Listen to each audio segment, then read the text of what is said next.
Hello everyone, welcome back to my channel. ఈ వీడియోలో నేను 3 to 4 ఇయర్స్ బేబీ గర్ల్కి అనేది న్యూ మోడల్ నైట్ డ్రెస్ అనేది విత్ ఫ్రిల్స్ హ్యాండ్ అనేది ఎలా కటింగ్ అండ్ స్టిచ్చింగ్ చేసుకోవచ్చు అన్నది ఫుల్ ట్యూటోరియల్ చూపిస్తాను. ఎక్కడ స్కిప్ చేయకుండా చూడండి. ఇదంతా నేను జస్ట్ 1 మీటర్ క్లాత్ తోటి స్టిచ్ చేశాను.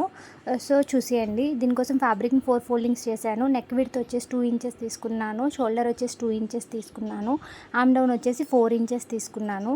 రౌండ్ తిరిగే దగ్గర 1/2 ఇంచ్ మార్క్ చేసుకుని వీడియోలో చూపిస్తున్నట్టు కర్వ్ డ్రా చేశాను. అండ్ పైనుంచి 6 ఇంచెస్కి అనేది యోక్ పార్ట్ అనేది నేను మార్క్ చేస్తున్నాను. అండ్ నెక్ డీప్ వచ్చేసి 2.5 ఇంచెస్. ఫ్రంట్ అండ్ బ్యాక్ కూడా నేను అంతే తీసుకుంటున్నాను.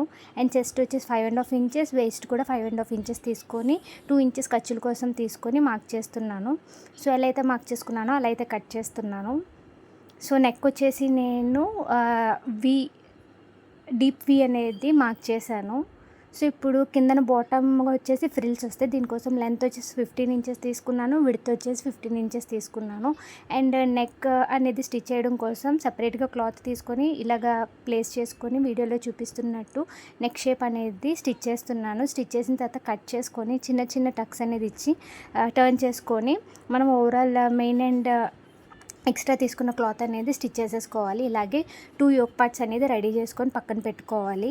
ఇలా 2 యోక్ పార్ట్స్ రెడీ అయిపోయిన తర్వాత కిందన బాటమ్ అనేది ఎలా అటాచ్ చేసుకోవాలో చూపిస్తాను. సో ఇప్పుడు ఏంటంటే యోక్ పార్ట్ ఉంది కదా, దీనిపైన ఏంటంటే కిందన బాటమ్ అనేది ప్లేస్ చేసుకొని ఇలాగ చిన్న చిన్న ఫ్రిల్స్ అనేవి పెట్టుకొని స్టిచ్ చేసేసుకోవాలి. సో ఇలాగే ఫ్రంట్ అండ్ బ్యాక్ కూడా మనం రెడీ చేసుకొని పక్కన పెట్టుకోవాలి. జస్ట్ వితిన్ 1/2 అవర్లోనే మనం ఈ నైట్ డ్రెస్ అనేది స్టిచ్చింగ్ చేసేసుకోవచ్చు. సో ఇలాంటి ఇంకా న్యూ మోడల్స్ కోసం మన ఛానల్ని సబ్స్క్రైబ్ చేసుకోండి. ఇంకా ఫర్దర్లో మంచి మంచి వీడియోస్ అనేది అప్లోడ్ చేస్తాను. సో ఇలా స్టిచ్ చేసుకోవడం అయిపోయిన తర్వాత 2 ఫ్రంట్ అండ్ బ్యాక్ పార్ట్స్ అనేవి రైట్ సైడ్ ప్లేస్ చేసుకొని షోల్డర్స్ అనేవి అటాచ్ చేసేసుకోవడమే. సో అటాచ్ చేసుకోవడం అయిపోయిన తర్వాత ఇప్పుడు హ్యాండ్స్ కటింగ్ చూపిస్తాను. దీనికోసం హ్యాండ్స్ వచ్చేసి లెంత్ అనేది నేను 5 ఇంచెస్ తీసుకున్నాను.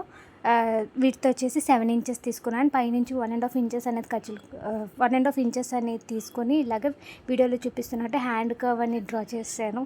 ఈ చిన్నపిల్లలకి మనం అంత పర్టికులర్గా హ్యాండ్ అనేది మెజర్మెంట్ తీసుకునే అవసరం లేదు.